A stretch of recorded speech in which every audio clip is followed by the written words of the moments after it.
Beef കറി വെച്ച് നോക്കിയാലോ. എണ്ണ ഒഴിക്കാം. 1 ടേബിൾ സ്പൂൺ എണ്ണ ഒഴിക്കാം.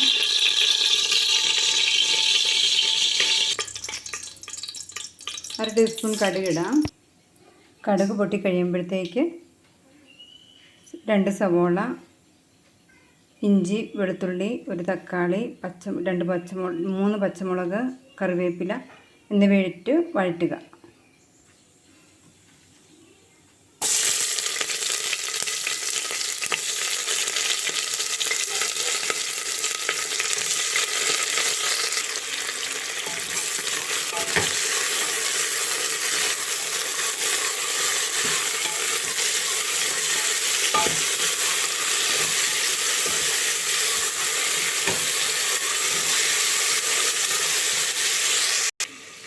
നമുക്ക് ബീഫിലേക്ക് ആവശ്യമായ കുരുമുളക് പൊടി, മല്ലിപ്പൊടി, മുളക് പൊടി, ഗരം മസാല, മഞ്ഞൾപ്പൊടി, ഉപ്പ് എന്നിവയിട്ട് നന്നായിട്ട് നമുക്ക് യോജിപ്പിക്കാം.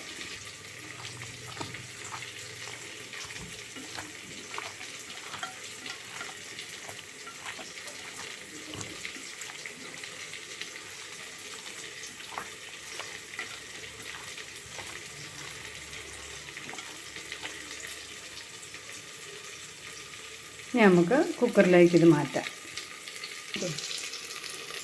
നമുക്ക് ഇതിനകത്തോട്ട് ഒരു 5 ചെമ്പരത്തിപ്പൂ ഇടാം. എനിക്ക് അലർജി ഉള്ളതുകൊണ്ടാണ്.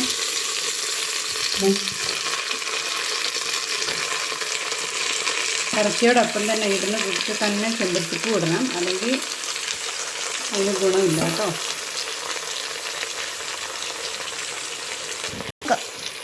ഇത്തിരി വെള്ളം ഒഴിക്കാം.